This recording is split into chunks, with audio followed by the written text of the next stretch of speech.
Hello there, Bernie Miklasz with you. It's another Bernie Show here on SportsHubSTL.com. The Bernie Show is always brought to you and presented by DraftKings. The crown is yours.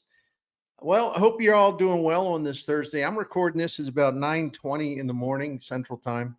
And I got to say, I don't know why. Maybe it's kind of a gray day. It's one of those days where you just kind of want to read a book, maybe take some naps, those kind of things, or maybe I'm just old. Anyway, I needed to wear my Bob Gibson signature line cap for inspiration. I need some mental toughness today.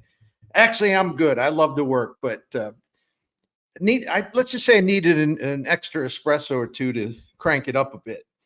Anyway, the Cardinals are off today, Thursday, before beginning a 3-city trip that's going to take them to Washington, Philadelphia, and Kansas City for 9 games. Cardinals got to start winning some road games because they're great at home. I'll be talking about this more tomorrow. Like, what do they have to do to have more success on the road? It's a great question. It's a very relevant question because, the Cardinals are back to 500 and, they're threatening to be a factor in whatever race you want to choose. By winning 5 in a row to complete a 5-1 homestand, the Redbirds pulled themselves back up to 500 with a 19-19 record. And no, hold off on the champagne, but as I like to say, 19-19, hell of a lot better than 14-19, and that's where they were before this winning streak. So there's a lot to like about the Cardinals team, but I want to really zero in on Victor Scott II. I don't think there's any player they have that's more exciting and entertaining than Victor Scott II. He recently turned 24 years old. He's still really young. He still doesn't have all that much major league experience. But my gosh, compared to the nervous rookie we saw last season, Victor Scott is confident and poised and mature and impressive in all 3 areas of the game for a position player. How we measure them. How's his offense? How's his defense? How's his base running? And Scott comes off with high marks in every area so far. His offense is dramatically improved from the underwhelming. He was overwhelmed as a person because he was kind of thrown into the majors before he was ready. So he was overwhelmed, which meant that statistically he was underwhelming in 2024. But after working with Coach John Jay and batting coaches, he's made substantial progress with his outfield jumps and coverage in center field. And he's one of the best base runners in the majors. And he's developing into a mighty fine hitter. He's got to prove it over a long period of time, of course, but I know that. Scott put on a base running show. It was just really a show. Took us back to the 80s there for a couple of plays, right? In Wednesday's 5-0 win over the Pirates that completed a really, an outstanding 3-game sweep by the Redbirds. And I don't care if it's the Pirates. This is always a pet peeve of mine. Fans who whine about, well, they're not going to beat the Pirates. And I heard a lot of that yesterday. Well, the Cardinals lost to the Pirates earlier this year. So if it was that easy, why didn't they beat them earlier this year? The other thing is teams don't get to pick their schedules, okay? You don't say no, I don't want to play the Dodgers. I want a 4-game series against the Pirates instead. Not allowed to do that. Doesn't work that way. So here's what you do. And I'm being a jerk right now, but I got to get it off my chest. You wake up, you look at the schedule. Oh, we start a 3-game series against this team. Oh, we got a 3-game series next against that team. And you line up and you play the games that are on your schedule. I don't know why people who purport to be fans of a certain team want to basically take successful series and downgrade them or put them on the kind of the reject pile. I mean, it's just silly. If you like the Cardinals, you'll like a 3-game sweep and a 5-game winning streak, no matter who the hell they beat, okay? Because we've seen them lose to bad teams. And then when they lose to bad teams, everyone's caterwauling about that. You don't get this only applies to a select few of you. You don't get to have it both ways. You don't get to complain when they lose to a bad team. Oh, this is an embarrassment. Losing to the Pirates series of the Pirates. is an embarrassment. It's just a disgrace to the franchise. You can't do that. And then when they sweep the Pirates and beat them convincingly in all 3 games, except for the Paul Skeens game, thank you again, Matthew Libator. When the Cardinals, do what they're supposed to do by beating a bad team, you can't complain about that either. You can't parse it and try to denigrate it. I don't understand the psychology of some people. I really don't. Anyway, enough of that. Everything positive the rest of the way. See, that's how I get my engine going, right? Start doing voices. All right. In the 3rd inning yesterday, Victor Scott drew a walk, and then he ran his way around the bases to give the Cardinals a 1-0 lead. Taking off from first base on a pitch to Lars Nootbaar, Scott used his sizzling sprint speed to dash home and score on a routine single. It was a routine single, and I know he had a head start because he was running on the pitch, but still, it's not like he was around second base when the ball landed. He had a long way to go, and he just kept going and going and going. And it seemed like he got faster the longer he ran. And from there, actually, let me back up a second. So not only did Scott just score a run that in effect came out of nowhere. You don't see many RBI singles when the runner starts out on first base, right? Not only that, Scott's aggressiveness enabled Nootbaar to scoot into second base. And then from there, Nootbaar scored on a bloop double by Mason Wynn. So Scott basically ran the Cardinals into 2-0 lead. In the 5th inning, he did it again. He scored from first on Wynn's ground ball double. It was just well placed. It hit the sidewall in left field. But, keep that in mind. The left fielder, I think it's Tommy Pham's coming in. And as Victor Scott going from first to third, Tommy Pham's got the whole thing in front of him.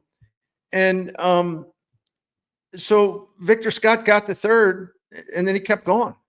He never hesitated. He kept going, and he zoomed home to give the Cardinals a 3-0 lead. So in both instances, we saw the value, the benefit, and the excitement of Scott's track star speed and his daring decisions that caught the Pirates off guard. Scott is the son of 2 former college track stars, and he showed once again, pardon the cliche, that he was born to run. I think he was born to run given his parents and their speed as track stars in college, right? And the fans of Busch Stadium, man, they loved every second of these nonstop dashes to home plate. The home audience went wild each time. Victor Scott II, I believe, is emerging as one of the team's favorite players. And who knows, he might even prompt some people to come down and, buy a ticket to a game every now and then. All the people mad at everything, and I've always said, you can be mad at the things you should be mad at, but don't take it out on the players. They got nothing to do with the stuff that you're mad about. Anyway, I have a lot to share here about Victor Scott in this video, but one of the coolest things that I'll say at the top that can be said about him, Victor Scott II could have played for Whitey Herzog's running Redbirds teams in the 1980s. And no, I'm not getting carried away. I'm talking about the profile that he brings to the field. He's fast. He steals bases. He plays small ball. He's excellent defensively. And he is a capable hitter that, he'll bunt for singles. He'll hit the ball for doubles and some home runs. He's got some power. You look at that skill set, and I know I always still can't believe he's gone. I knew what Whitey Herzog enough and covered him enough and talked enough baseball with him to say without hesitation, the late, great Herzog, the Hall of Fame manager, he would have absolutely loved Victor Scott. And in St. Louis, Missouri, that's about as high of a compliment that you can give a Cardinals player, right? I think about that. After a brief break to tell you about DraftKings, I'm going to come back to explain why Victor Scott is not only a good player at a young age, and maybe a surprising story for 2025, right? But he's also emerged as an extremely valuable Cardinal an extremely valuable player because of his diverse skill set that can impact games in so many different ways. But first, let me speak on DraftKings for a minute here. And if you think you know Major League Baseball, NHL, NBA, or any sport that you follow closely, then put your knowledge to use. Put that knowledge to use. Have some fun and win some cash prizes. It's time to go. Put that knowledge to work, man. In DraftKings Pick 6, you just focus on player stats and you choose whether the player will go higher or lower than a specific statistic posted by DraftKings on their app. For example, since we're talking about Victor Scott, next game they play Friday in Washington, I'm certain that DraftKings will list Victor Scott at 0.5 runs in that game, which means you get to decide whether to go higher or lower on that. If you believe that Victor Scott will score at least 1 run, then you choose higher. And if he scores 1 run, you win. But if you say, no, I just don't have a good feeling about this tonight, if you believe Scott will not score a run in that game, then you choose lower. And if he doesn't score, you win that way, depending on your choice. So yeah, it's that simple. It really is. And there's so many players and options to choose from in all the sports. So make your selections and then take your best shot at pulling in that cash. Pick 6 is available in most states, including Missouri, California, Texas, Georgia, and more. Playing's a lot of fun. You monitor your selections while the game is going on. Hey, that's part of the entertainment. But winning money is really entertaining. I was impressed by how easy it is to get started. You just download the DraftKings app, you open an account, choose your sport, pick your players, go for it.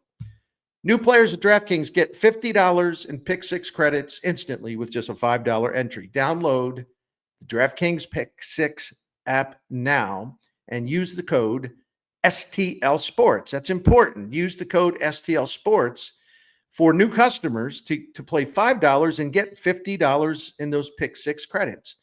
Better payouts, bigger wins, only with Pick 6 from DraftKings. The crown is yours. Gambling problem? Call 1-800-GAMBLER. Help is available for problem gambling. Call 888-789-7777 or visit ccpg.org in Connecticut. Must be 18 and over. Age and eligibility restrictions vary by jurisdiction. Pick 6 not available everywhere, including New York and Ontario. Void where prohibited. 1 per new customer. Bonus awarded as non-withdrawable Pick 6 credits that expire in 14 days. Limited time offer. See terms at pick6.draftkings.com/promos. All right. As the Cardinals prepare to hit the road, Scott is batting .289, very good. .359 on base percentage, very good, and a .412 slugging percentage, which is not like booming. No one's trying to say that he's Aaron Judge, but a .412 slugging percentage is actually above the overall Major League Baseball average for this season so far. And he's got a .772 OPS. Nothing wrong with that. Based on the weighted runs created metric at Fangraphs, WRC Plus, Scott is performing 20% above league average offensively. The Cardinals have gone 7-2 in their last 9 games, and Scott, as an energizer, has played a major role in that upturn because he's during these 7-2 stretch, he's hit 400 with a 1.043 OPS in the 9 games. So he's ignited a lot of offense. Scott is one of only 9 major league players so far this season through Wednesday to have 10 or more stolen bases. But among the other 9 guys, but of the 9 guys, that have swiped at least 10 bags, Victor Scott ranks second with a success rate of 91.6%. So he's not only one of the most effective base stealers in terms of number of bases stolen, but among those who have done it enough to matter, his success rate on stolen bases is second. So it's kind of a double win. You get the bags, but you also don't get all those outs on the base paths by a guy trying to steal bases but gets thrown out too many times. See what I mean? He's only been caught just once in 12 attempts, but it isn't just the steals. I know that's what a lot of people get hung up on. I get it. I like the running game. I like to see stolen bases. But let me tell you what I don't like to see. I don't like to see people trying to steal who aren't very good at it. And I never forget, I mentioned this with Katie Wu on Cardinal Territory. We recorded last night, because we were talking about, the Cardinal speed and the base running and Victor Scott and all that. And I said, well, we in St. Louis are hung up on this, and I'm not criticizing anybody for being hung up on it, but I will say that, this dream that, the 1980s Whitey ball is going to come back. Oh, you can replicate that. It's just not, I'm being polite here. It's just not realistic, right? It's just not realistic. It's a different game now. I'm not saying it's a better game, worse game. It's just a different game. And it used to drive me nuts in spring training down in Jupiter when Mike Matheny was the manager. And see, the St. Louis media, maybe not as much now because it's getting younger, present company excluded, but I think young. It's a little younger group, so they understand that no, you can't play Whitey ball like in 2025. It's just not something you'll be able to pull off. But you can play it with certain players, right? But Mike Matheny, getting back to my story really quick, Mike Matheny, every spring, you'd have 2 or 3, different people. It was like one early in spring, it would be, at least one every day from a TV person or a radio person or a writer. Mike, you think your team gonna try to steal more bases this year? Our town loves that Whitey ball. And Matheny would say, "Yeah, I've given that a lot of thought, and we're going to run a lot this year. We're going to, yeah, I believe you can play Whitey ball. You watch us. We're going to steal a lot." And I'd be over there. I'm serious, and this reflects poorly on me, so I apologize if it offends you. But I'd be in the back of the pack, and I swear I would put my head down and go like this. What are you talking about? You don't have guys who can steal bases. What are you talking about? Anyway, they were a disaster when they tried to steal bases. See, Whitey ball is a great concept, but to actually pull it off, that's a real long shot. But individual players can do it. And Victor Scott is one of those players. But please understand, it's not, and we saw this yesterday, it's not just about stealing bases. It's how you put your speed to work if you have elite speed, which he does. It's how you put that speed to work when you're on the base paths, trying to go from first to third, trying to score from first to home on a double or even a single. That speed is actually more important because you're going to get more runs out of it. It isn't just the steals. It's the all-purpose speed that can generate runs and put pressure on the defense and create excitement and get the ballpark going, right? So, and I'm going to give you some metrics here because really that's the only way to explain a lot of this. And I know, there's an aversion to metrics, but just trust me to give you stuff that I think has got merit or I wouldn't present it, right? So there's a thing called base running runs. It's a metric. You can find it at Baseball Reference. He is in the top 5 of, he is tied for the major league lead in the base running runs metric, which measures all base running, not just steals. Steals are included in the formula, but you know what I'm saying. It's about how you run the bases. He's also in the top 5 at StatCast, top 5% of major league players in base running value this season. All right. There's other stuff like that, but I'm trying to limit it and the stuff that's probably easier to explain. Let's talk about Victor Scott's defense.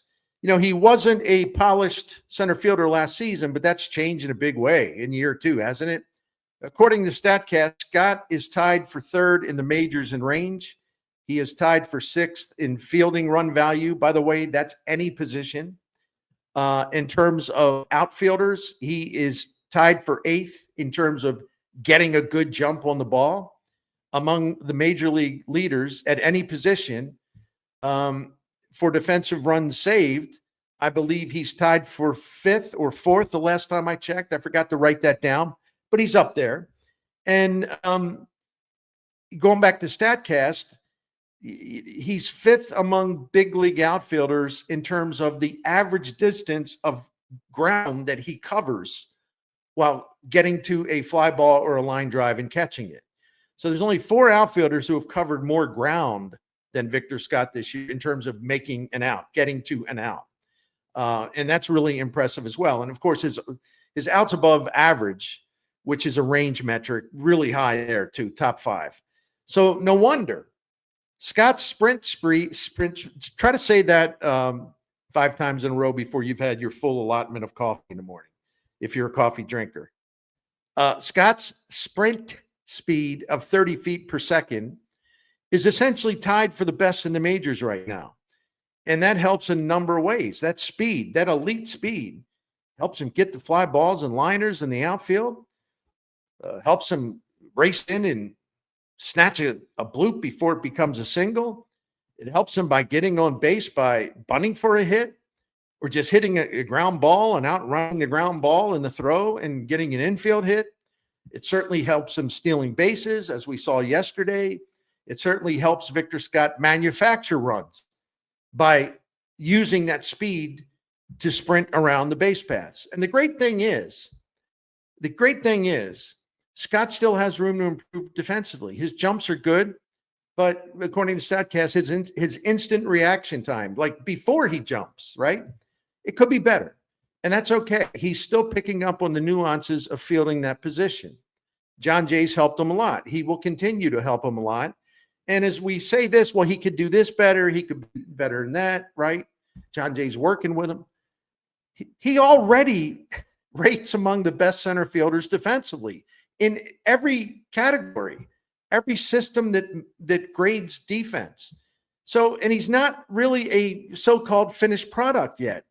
So I can't imagine how fantastic Victor Scott II is going to be in center field a year from now, because he's going to work at it. He's going to work at it until he is the best there is. And everyone, independent evaluators say, oh, well, he is the best center fielder in baseball. He's never going to stop working until he gets to that. And we'll talk about that a little bit later. Scott still also has more upside offensively. And believe me, I'm not nitpicking here. I'm bringing this up for a reason, which you will learn about very soon. Based on the StatCast, like his bat speed, he doesn't have a quick bat. I was surprised to see that, but he's got a pretty slow bat. It's interesting to me, but you just watch that change over time, because once he knows about it, which he does, he'll make adjustments. His average exit velocity is in the bottom 18% of all hitters, but he's still a very successful hitter, even with that. And this tells us a lot about what he's capable of doing. Like, he's still not fulfilled all of his upside. It's going to take a while to do that. But look at what he's capable of doing as he continues to still be working on the funnel aspects of hitting and fielding and even base running. Scott's got, here's what I was talking about. I was going to get back to it, and here it is.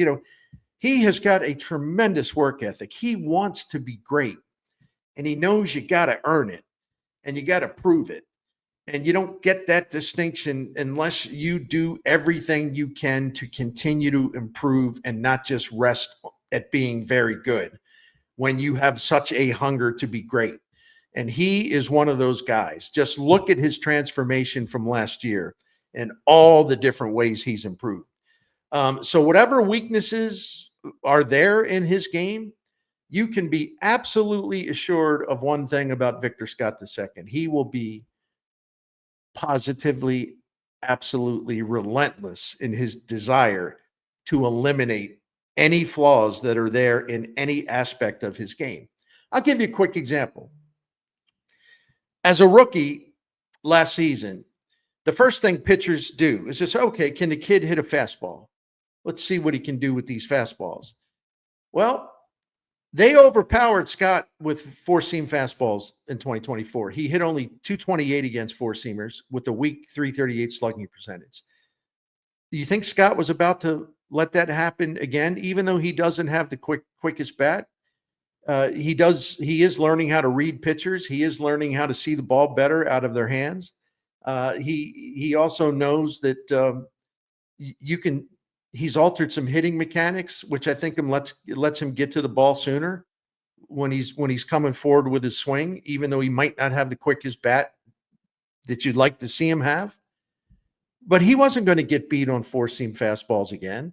So after altering some of his hitting mechanics over the winter, Scott's currently batting .455 with an .864 slugging percentage against the four-seamer. So it goes from 228 last year as an average against that pitch, and right now, .455. that is a testament to his work ethic and his intelligence and his desire to be great. And as I said, he's a very, very determined competitor. But now you know what's going to happen, because this is always the cat and mouse thing that pitchers and hitters play. So, okay, you've shown us you can hit the four-seam fastball. We'll tip our cap to you. But now you're going to see a lot of off-speed and breaking pitches. And who knows? I mean, Victor Scott may have some fits with that for a little while, but he'll adjust. He'll adjust. He always does. He already has. In addition to his wonderful athletic ability, Victor Scott is a very, very smart dude, too. That's another thing to respect and admire about him. He's not content to just ride on his athleticism. He's already demonstrated his willingness to refine and polish and improve every aspect that's in his toolbox of skills. How many times have really fast players come along and everybody's excited, and then they're nothing but all they have is speed? You know what I mean? The all-around game never really develops. Remember a guy that played in the NL Central for well, I think it was Houston and then Cincinnati, or maybe the other way around. Remember Willie Tavares? Yeah. Oh my gosh, this guy's so fast. It's scary. Oh my goodness. Oh my goodness. Just wait till he improves a little bit as a hitter. No, that's all he had. What separates Victor Scott, who right now, in terms of sprint speed, is basically tied for first in the majors. He's not content just to be an athlete, man. He wants to be a great ball player in every way that we measure ball players, position players. And that's exciting, because as he is right now, he's already one of the most valuable position players in the majors. Huh? You might say, that's all right. And I assume there might be a few people out there that they're not enjoying Victor Scott's success. I don't know, because they're mad at Bill DeWitt. Okay, hey, whatever, champ, whatever gets you through the night. Anyway, I think that's a really small number of people. Most Cardinals fans very much appreciate Victor Scott II. Anyway, I use for certain things, I use the baseball reference version of wins above replacement. You know why? It's also known as BWAR, which I'll refer to it in this, because I did some more reading up on it. I said, well, what's the difference between Fangraphs WAR and baseball reference WAR, wins above replacement? And because defense is such a big part of Scott's game, I think it's the best thing for me to do. My choice is to use baseball reference version of this metric, because I like what they use to measure defense. They use the stuff that I like to use myself, like defensive run save, things like that. So I think they put more importance. They're able to put more value on defense, and I think that should apply to Victor Scott, because that's one of the things he shines with, right? So anyway, Scott is high on the early season list of players for most all-around value. It may surprise you, but if you think about wins above replacement, it ain't about, well, who hits the most home runs. It isn't about who drives in the most runs. Oh, that's in there, because these things are all measured as being important to the game: hitting, defense, base running. So if you want, and I'm not saying wins above replacement is perfect, but if you want just kind of a one-stop shopping for a metric that'll tell you, well, tell me how good all around the player is. I know he can hit, but he can't field. I know he can hit, but he can't run. What kind of number do we look at just to give us an idea of how good overall he is and how much value he has overall, every part of the game? And that's why I look at wins above replacement. It's just a snapshot. It's a look. It's not the final word. But Victor Scott comes out very well, and I'm going to give you more on this in a second. Listen, and I know this. It's early, okay? It's May the 8th as I'm recording this. Scott has to prove that he can do this all season. I get it. Nolan Gorman was good in his first year and really good in his second year. And now the last 2 years, it's like, oh, what happened? Jordan Walker was, for a really young first-time major leaguer, jumping from Double-A to the majors. His 23 rookie campaign was really good. Never come close to getting back there again. So yeah, you got to prove it over time.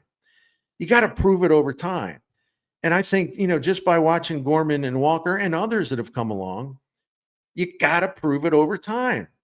So for the cynics out there, now that I've acknowledged, you got to prove it the rest of the season, then you got to prove it again next season and the season after that. So we're all on the same page, okay?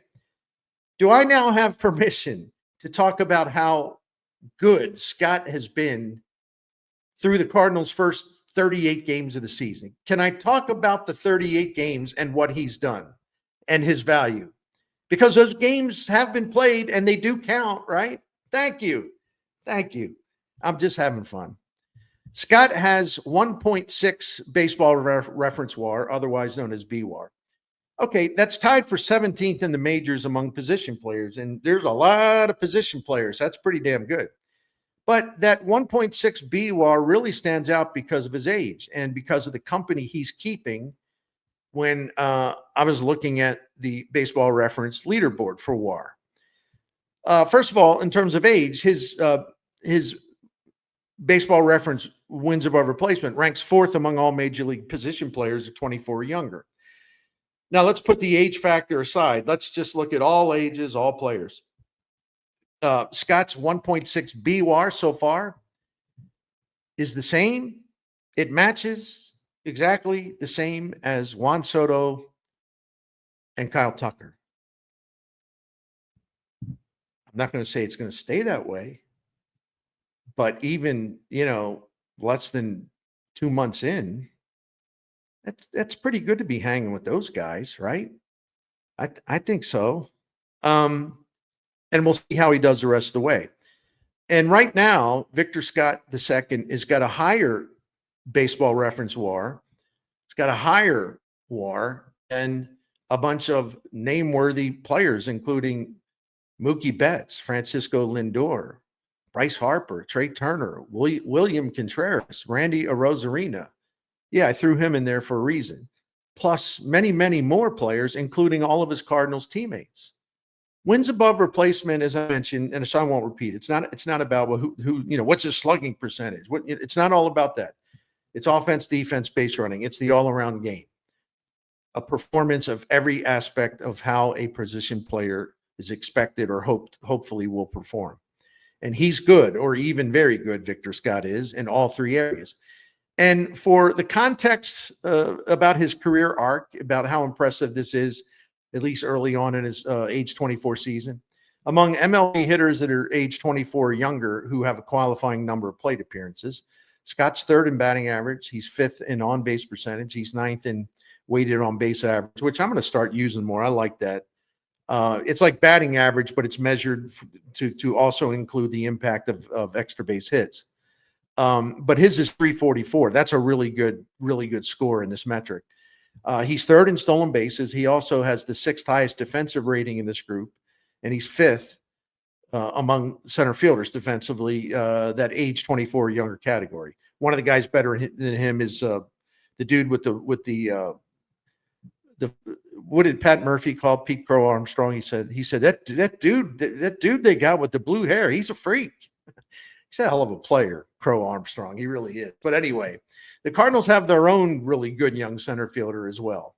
And Victor Scott's probably not going to hit for the power that, again, no one's saying he's Ken Griffey Jr. at his peak, right? But he's got some power as well. And I think more of that's going to come.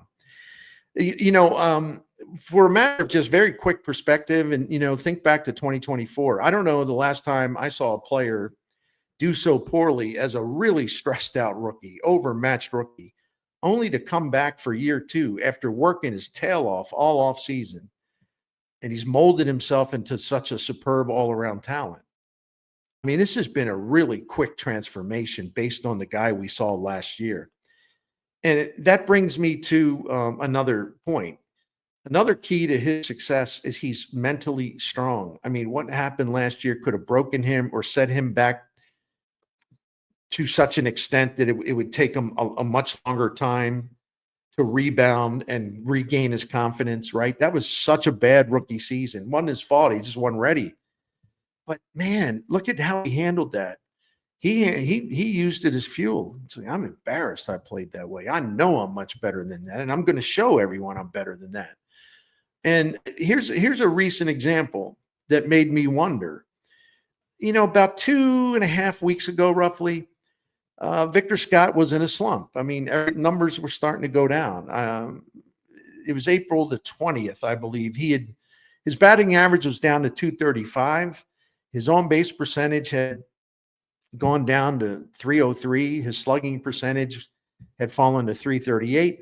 So at that point, I wondered. I didn't talk about this publicly because it would be too soon to do any kind of Chicken Little thing. But I did wonder, as someone who really enjoys watching him go about his business, I wondered, is Victor Scott going to be able to end this spiral soon? Because let's face it, that's been the problem with Jordan Walker and Nolan Gorman, and I'm still rooting for both of those guys. But when they get into a spiral, they really have a tough time coming out of it. So I was wondering, what's Victor Scott? How's he going to handle this? Because this is a setback. He's scuffling offensively. So is he going to have the mental toughness to regroup and get back on track? Can he get back on track? Or is this going to just go down, down, down? Well, we have our answer. Since that point that I just referred to, the lowest statistical point of his season, Scott has batted .370 with a .442 on base percentage and a .522 slug. He's starting to walk more too, which means more stolen base opportunities. Listen, he handled that slump, that downturn in a way that you hope every young player could, and a way that I think should set an example for talented young players out there, including a couple of his teammates. Speaking of teammates, is it obvious as you watch the games how much Cardinals teammates love Victor Scott II and what he brings to the competition? What an energy source. What a competitor. Fans love him too. On X yesterday, late afternoon, on that social media platform, I wondered, I was just going to kind of check the temperature out there. And I said, this isn't a poll or anything, but who's your favorite Cardinal position player? Leaving pitchers out of this. Favorite Cardinal position player so far? I think the way I phrased it is like, is Victor Scott emerging? Not that he is everyone's favorite player. I didn't say that, but is he emerging and getting into that conversation of who your favorite Cardinals position player is? And while the fans did mention other Cardinals as their favorite, especially Brendan Donovan, but also Mason Wynn, Wilson Contreras, it might have been Lars Nootbaar in there a little bit, Nolan Arenado, or Wilson Contreras, I mentioned him, Mason Wynn, Nolan Arenado was in there a little bit. Scott's name was very prominent in the discussion. He's won fans over at a pretty fast rate. Like I said, maybe he'll even sell a ticket or two.